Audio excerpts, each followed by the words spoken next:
Globally, this model has gained significant traction spanning banking, insurance, capital markets, and financial technology, contributing trillions of dollars to the global financial system.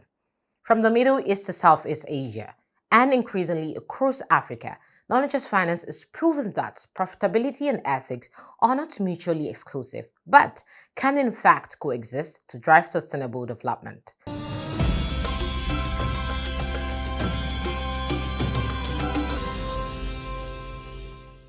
In a world where financial systems are being redefined by the demands of equity, sustainability, and inclusion, the conversation around alternative models of finance has taken center stage.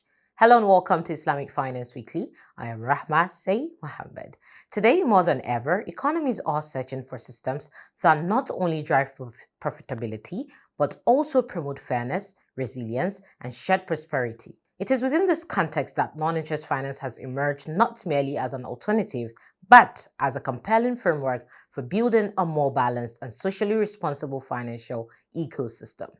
Non-interest finance, rooted in ethical principles, offers a system where money is not treated as a commodity to generate more money, but as a tool to facilitate real economic activity. It is a model that discourages exploitation, minimizes excessive risk-taking, and encourages partnerships built on shared risk and reward. Globally, this model has gained significant traction spanning banking, insurance, capital markets, and financial technology, contributing trillions of dollars to the global financial system. From the Middle East to Southeast Asia, and increasingly across Africa, non-interest finance is proving that profitability and ethics are not mutually exclusive, but can in fact coexist to drive sustainable development.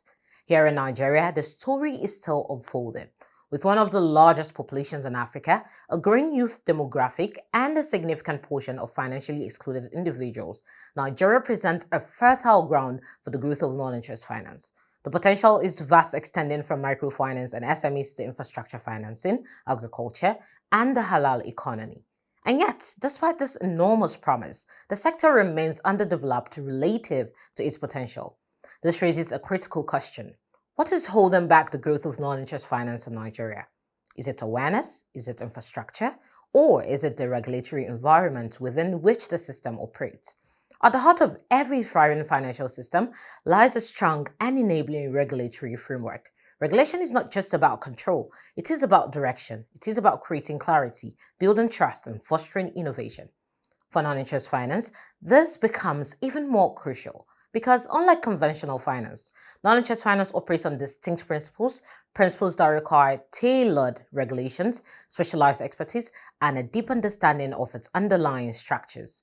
From profit and loss sharing models to asset-backed financing, from Sukuk instrument to takaful insurance, the uniqueness of non-interest finance demands a regulatory approach that is not only accommodating but deliberately empowering.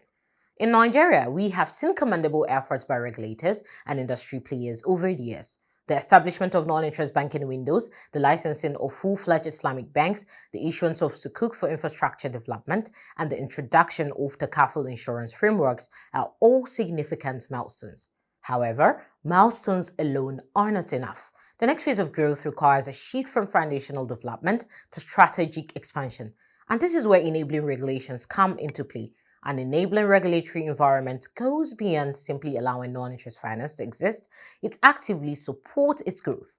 It ensures tax neutrality so that non-interest products are not disadvantaged. It provides clear guidelines that reduce ambiguity and operational risk. It builds institutional capacity among regulators and practitioners. And importantly, it protects consumers while encouraging innovation.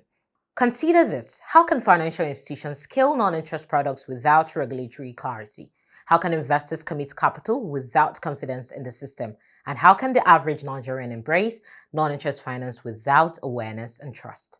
These are not just theoretical questions, they are practical challenges that define the space and direction of the industry. At the same time, the rise of financial technology presents a powerful opportunity.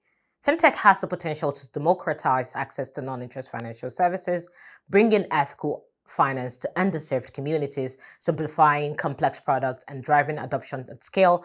But once again, innovation must be matched with regulation.